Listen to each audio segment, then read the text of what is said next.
আমাদের সিনেমাটা যে কয়জন মানুষ দেখেছেন তারা ভালো বলছেন। আমি আসলে করতে চেয়েছিলাম রেহানা মারিয়াম নূরের পরে ভিন্ন চরিত্র। আম্মু ইমোশনাল হয়ে গেছে, আমিও ইমোশনাল হয়ে গেছি। এটা খুবই এক্সাইটিং, মানে যেহেতু আমাদের প্রথম দিনের অডিয়েন্স রেসপন্স সেই রকম অর্থে ভালো ছিল না, তো আমি তো ঈদের দিনটা আমার খুব খারাপ গেছে। আমরা খুবই মন খারাপ করেছি যে এইরকম অডিয়েন্স রেসপন্স হলো। কিন্তু মানে সময়ের সাথে অডিয়েন্স যারা দেখছেন তারা আরেকজনকে যেয়ে বলছেন, এখন আমাদের মিডিয়ার যারা ভাই বোনেরা আছেন তারাও আসলে ছড়িয়ে দিচ্ছেন সবার মাঝে এশা মার্ডারের কথাগুলো। সো এখন অডিয়েন্স আসলে আগ্রহ প্রকাশ করছে, তারা নিজে থেকে আসছে, দেখছে, প্রশংসা করছে। এইটা সবচাইতে ভালো ব্যাপার যে আমাদের সিনেমাটা যে কয়জন মানুষ দেখেছেন তারা ভালো বলছেন, তাদের কাছে ভালো লেগেছে বলছেন, সবার অভিনয় ভালো লেগেছে বলছেন, যে একার কারো অভিনয়ের কথা বলছে না, সবাই সবগুলো ক্যারেক্টারকে পছন্দ করছে।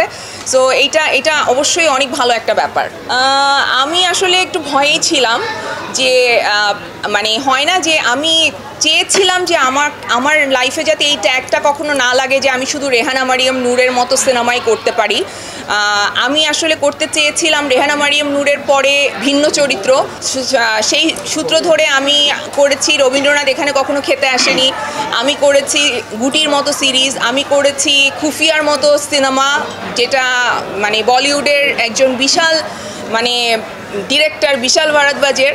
সো তারপরে একজন সানি সারোয়ারের স্ক্রিপ্ট যখন আমার কাছে আসে, আমার জন্য জিনিসটা ডেফিনেটলি চ্যালেঞ্জিং ছিল এই ডিসিশন নেওয়াটা যে আমি কি এই কাজটা করতে চাই নাকি চাই না। কিন্তু যখন আমি ক্যারেক্টারটা পড়েছি আমার কাছে মনে হয়েছে যে হ্যাঁ, আমি আসলে এই চ্যালেঞ্জটা নিতে চাই। বিকজ আমি আমার পেছনের প্রাপ্তি অপ্রাপ্তিগুলোকে পেছনে ফেলেই রাখতে চাই। আমি চাই না যে সেগুলো যাতে আমার ভবিষ্যৎ পথ চলাটাকে কোনোভাবে বাধাগ্রস্ত করে। টানা সপ্তমবারের মতো বেস্ট টিস্যু পেপার ব্র্যান্ড হিসেবে স্বীকৃতি পেয়েছে বসুন্ধরা টিস্যু।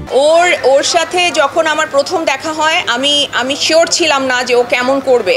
আমি এটা একদম অনেস্টলি আমি এটা ওকেও বলেছি যে আমি কনফিউজ ছিলাম যে আসলে এই ক্যারেক্টারটা এত ইম্পর্ট্যান্ট, মূল চরিত্র এখানে এশাকে ঘিরেই পুরো গল্পটা।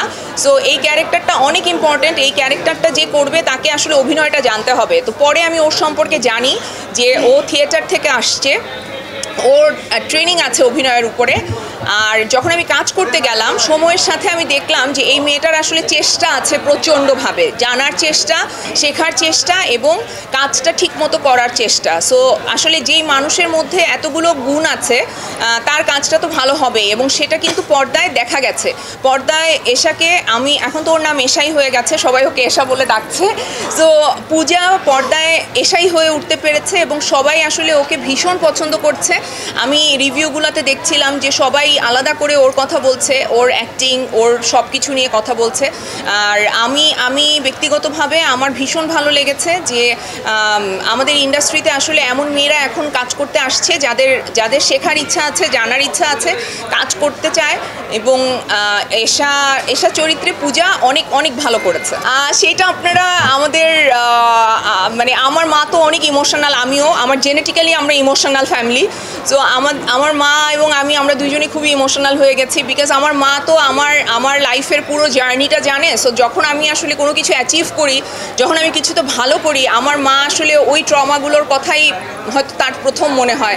তাই আজকে আম্মু ইমোশনাল হয়ে গেছে, আমিও ইমোশনাল হয়ে গেছি।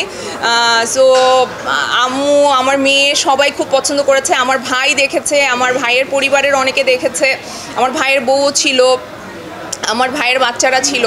সো ভালো লেগেছে। আজকের মিরপুরের শোটাও খুব ভালো গেছে, এখন তো অলমোস্ট হাউসফুল একটা শো যাচ্ছে।